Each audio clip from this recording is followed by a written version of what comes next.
Hey guys, it's Indieah here. Of course, the video that me and Gianna did together, excuse the messy hair.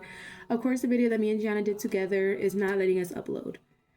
What else is new? But we really did want to start getting videos out there. So we're just going to start on individual, like little vlog to begin with. And we'll just go from there. We're going to figure it out. We're going to figure out all the little kinks that we were having in our lovely technical issue system. But yeah, let's go ahead and start. So let's go ahead and start. Journey to Heartfelt Faith. What is it about? Why did we start it? What's the purpose? So I have grown up in the church my whole life. From the moment I was born to now, I have always known about church, known about God, known about, been told all these things, known about a lot, heard about a lot. But obviously throughout life, everyone struggles.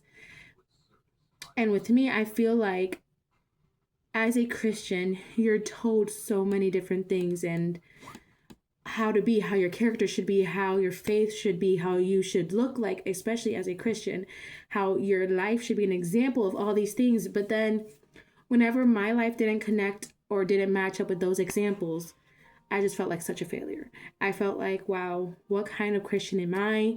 Why am I not strong enough? Why do I not have enough faith like other Christians? Or why does my life not match up with this or how it should look like? How come my character is the way it is? I downplay myself a lot. And there was a point in time where I was part of the youth, like I don't know how to say it in English. I think it's called directives. So like the secretary, youth president, treasurer, that kind of group. I was part of that group. I was the treasurer. And during that time, I felt like I was under a microscope, like so intensely. And I was like, oh my gosh, I never want to do this again. Like I felt so suffocated because I was like, I know part of it probably had to do with inside my mind. And I was just like, I'm not a good enough Christian. I can't do this. I can't be an example. I can't, and I was just overwhelming myself. So to sum it all up, we started this podcast because we want to be a voice that others can relate to. And obviously it's not just Christians, it's people in general that can probably relate to us. And that's what we want with this podcast, this vlog, whatever you want to call it. We want to be able to reach out to those and let them know, hey, if you're feeling this way, this doesn't mean you're a failure. This doesn't mean that you can't seek God. This doesn't mean anything negative. This just means you're human. Hi, we're human too. And let's figure this life out together. Let's be united. And instead of tearing people down, let's build each other up. Let's support each other. Let's be a support system. So that's the purpose of this podcast, these videos that we're going to be doing. We want you guys to understand that in life, yes, you are going to fail. And this is something that I'm still trying to understand myself. To kind of connect this to something that I'm going through currently, I have failed math for the second time. Math has always been an insecurity for me. It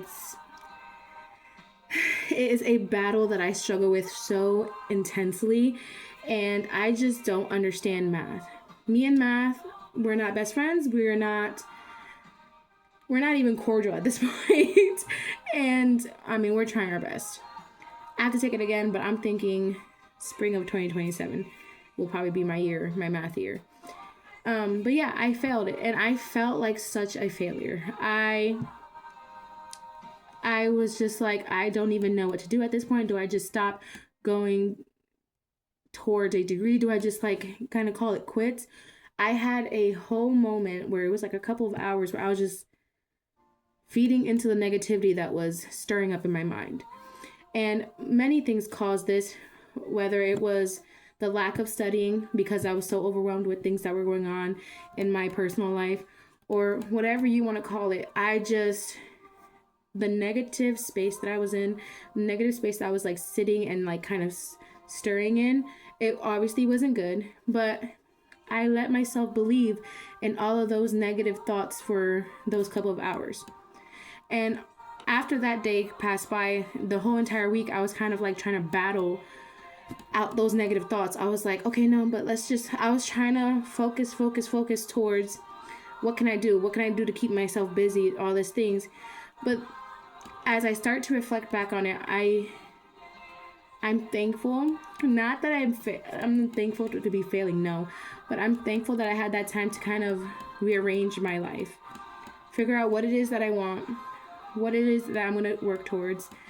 As of right now, I still have no idea, but I am trying 2 new things starting spring semester. So it helped me kind of change my outlook, change my perspective on what happened, on what I considered a failure.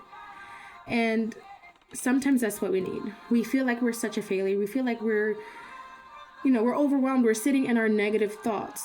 But God's like, listen, sometimes these small little spaces where we feel like, oh my gosh, the end of the world is here. We're a failure. We're this, we're that. God's like, no, this is the moment I've given you to kind of just rearrange yourself. Like, move things around. This is the time that I want you to take out and fix your plans. And funny thing about us trying to fix our plans, God's also saying, give it to me because I got it. You guys don't know what you guys are doing. And it's true. We don't know what we're doing. We want to know what we're doing. We want to act like we do. We want to act like we're in charge, like we can handle every single thing that's coming our way, but we have no idea what we're doing. Nobody in life does. I mean, some people have a really good idea. Some people kind of, especially in certain areas, but in every single aspect of your life, I can guarantee you that every single person in this entire universe goes through a point or has a section of their life where they're like, this is a mess. I have no idea what I'm doing. And God's like, that mess, that chaos, I want you to bring it to me. And there's many things that I personally, Gianna has her own things that she's going to open up about. But I personally know that among all the things that I am going to open up about, one of the things is mental health. So I have struggled specifically in the depths of mental illness since I was in 7th grade. And even before that, I know that I've struggled with anxiety most of my entire life. I had really bad issues with anxiety, but the mental illness really got in the depths at 7th grade. That's when I started being more intense and things just kind of intensified. And up till this year, honestly, I was still struggling really bad. And that's one of the things I want to open up about, because me personally, my experiences in the church and dealing with that is I've always been criticized with when I'm not happy or when I am going through it, you're going to see it. Like you see it in my demeanor, you see it in my face, especially when I have to connect that to me worshiping God, because my whole life I've been told, like, not always personally. Sometimes there's like these like little hidden jabs when somebody's praying or when somebody is preaching or whatnot that I can feel, but also I have been told while somebody was praying like out loud for me, I've been told this too, but they're like, oh, how long are you going to stay in that depression? Like, can't you just get up?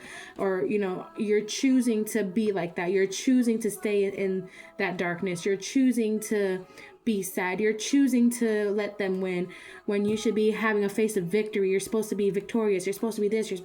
And I'm like, oh my gosh, a girl can only do her best.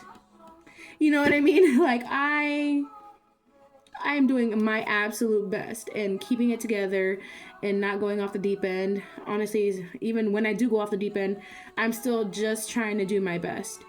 And I just think that there needs to be more of a voice of the mental health in especially the Christian community, but just in the world in general. Girls and guys all go through mental illness. They all go, well, not all of them. Well, no. Girls and guys, we all have struggled at one point or another with our thoughts, with how we're doing mentally and emotionally. So I think that's such a voice, or I think that's such a message that just because you go through that doesn't mean that you're a weak Christian, doesn't mean that you're allowing yourself to sit in there. Sometimes, honestly, if I'm being completely honest, sometimes we need to be left alone. We need to be left alone. We need to be able to get through our emotions. There's nothing wrong with feeling your emotions. There's nothing wrong with allowing yourself to process. We have to process sometimes. Sometimes the process, I mean, everybody knows about a process. There's a process for everything. To bake a pie, there is an actual process for it. To make Kool-Aid, there's a process to it.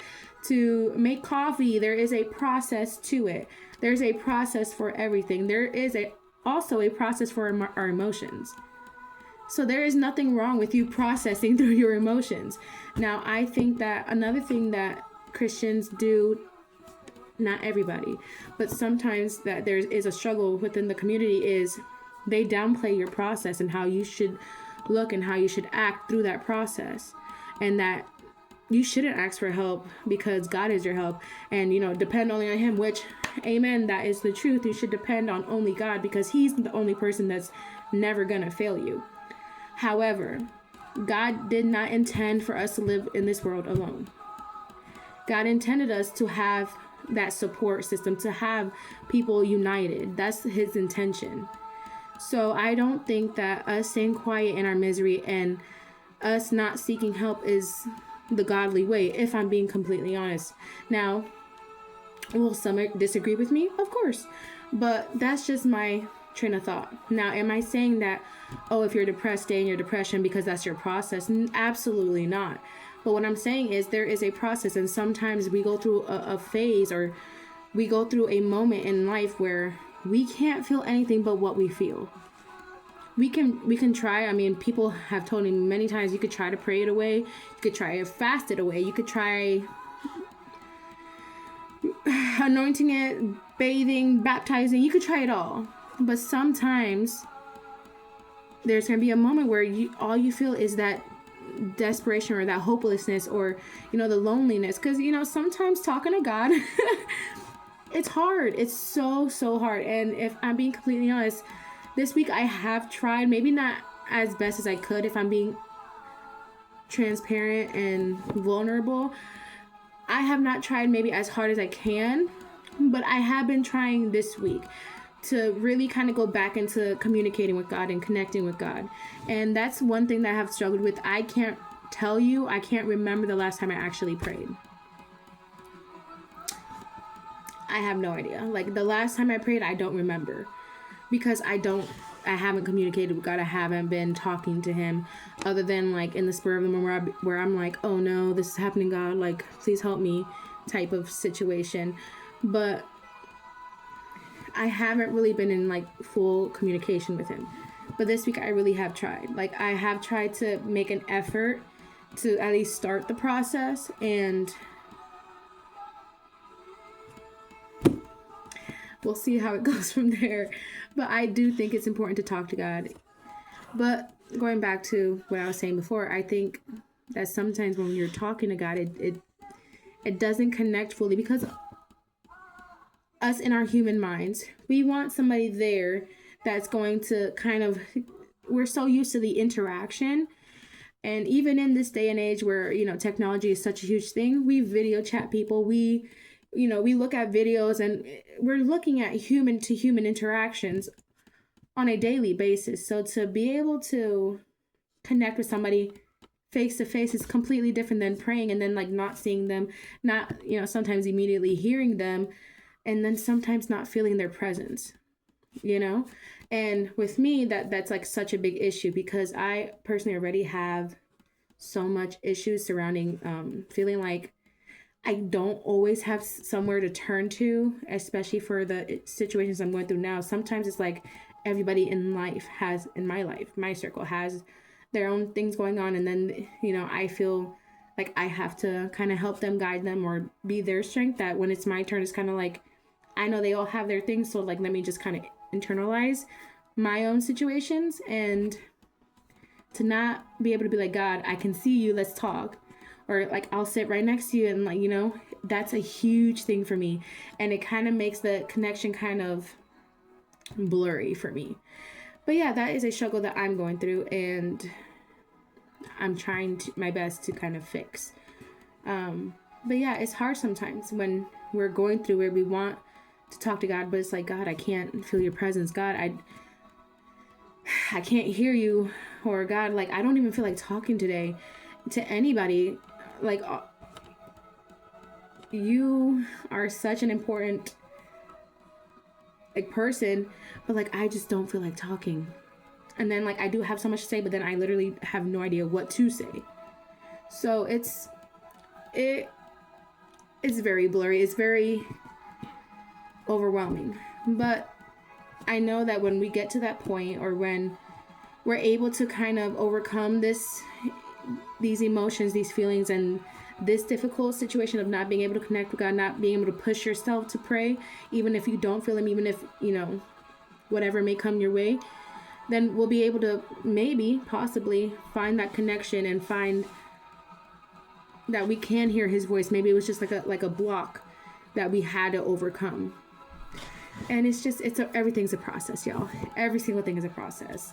And another thing that I am kind of discovering is God's not always going to take away something. He's going to have you give it up.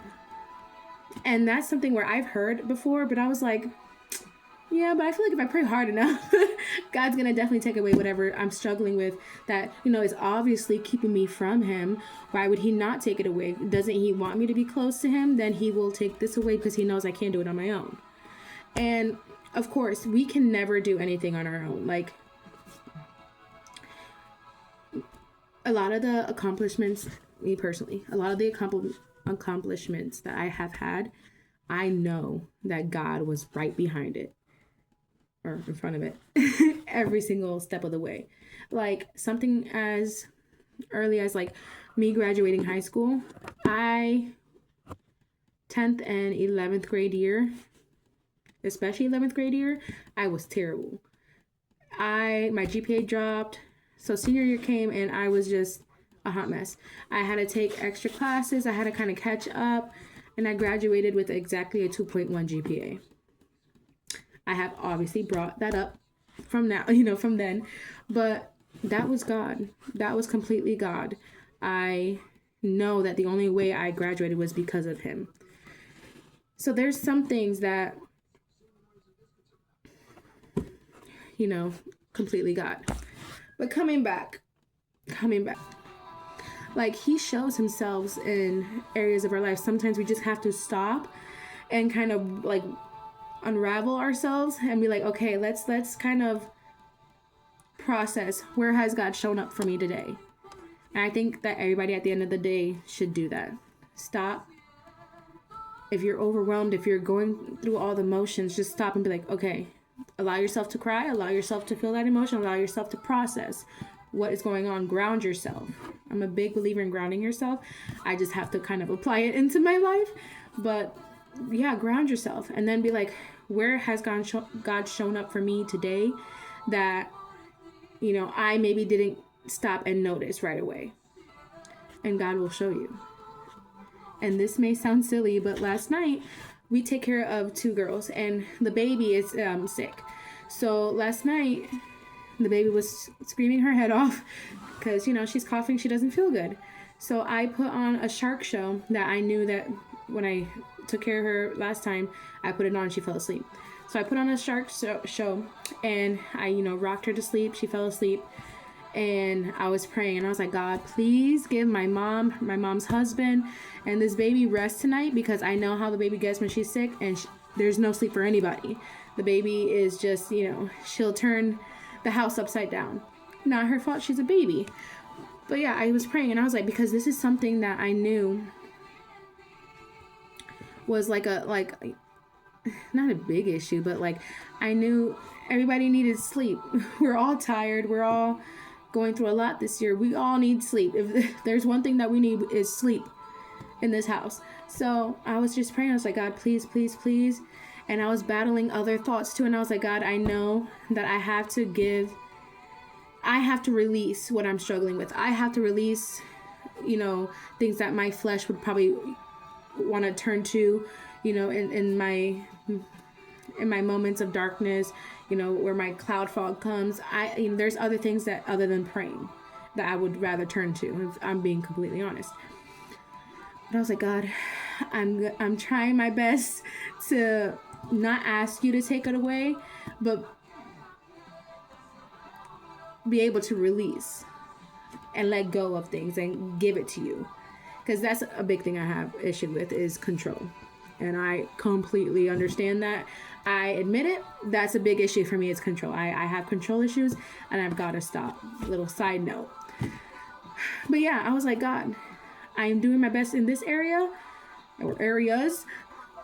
Please just let my family get some rest. Like, that's really important. I really want my mom to rest. I really want this baby to rest, because, resting will get her better. And I was like, God, you're the healer, you're the doctor, you can provide the medicine more than anybody else can. Please, God, just like get everybody to be able to sleep. And I woke up this morning, I asked, hey, so how was everything? How many times did she get up? She only got up one time, cried like a little bit, but then she went back to sleep. And in that small, and it sounds silly, but in that small area of my life, that's a victory. And that's a way that God has shown up for me in the midst of a night/morning. So I know that sometimes, especially when life overwhelms us, it may seem insignificant, but God is showing up.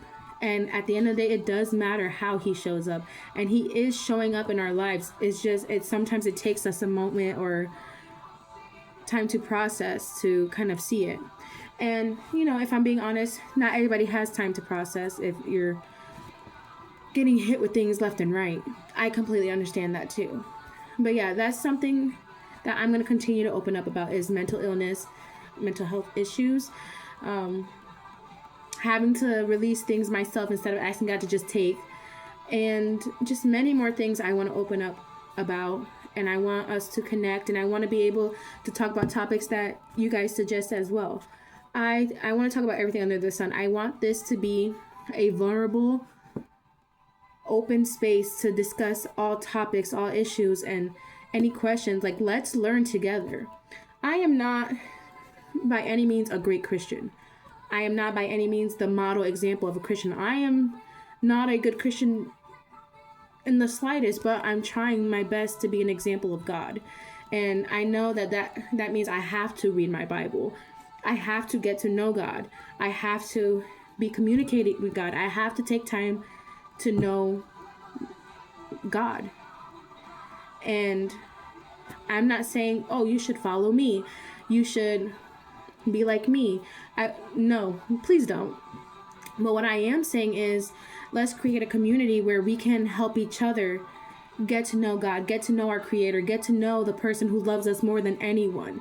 Because sometimes, although we may not feel it all the time, if I'm being completely honest, but God is the only person that loves us more than anything else in the world. I don't care what anybody tells you. God is the only person that loves you more than anything. Anything. He literally gave his son to die for us. He gave somebody that was completely blameless. He did nothing but help people. And Jesus Christ still chose to die for us on the cross. So it doesn't get more passionate than that. It doesn't get more pure than that. Like, somebody loved us enough that somebody without sin took our place and died for us. And I still can't get it together. Beats me. I don't know. But we're going to try. But this is what this place is for. Journey to Heartfelt Faith is a place where we're figuring out life together. We can be mad together. We could be sad together. But let's process through those emotions together and allow each other to know that we're not alone. We're not alone. God never intended us to be alone. And if our life is a mess, hey, we got each other, y'all. Let's figure it out together. That's what this place is for. That is what the purpose of this is for. Not to hear me rant about all the negativity or anything like that, but so that we can connect, so that we can figure it out. Let's Let's pray together. Let's read the Bible together. If you haven't read your Bible, or you bought a Bible but all you do is look at it, or dust it off every now and then, hey, I can relate. But let's open that Bible. Let's really get to know our God. Let's figure it out together. Let's take this journey together. Because at the end of the day, heaven is not filled with only one person. Heaven is filled with people, and it's going to be filled with more people. It's a community. We are not meant to be alone. That's not ever God's intention. So yes, thank you for taking the time out to listen. Thank you guys so much for watching. Let us know what you guys think. Let us know what you guys want us to talk about. And yeah, we look forward to hearing from you. Bye.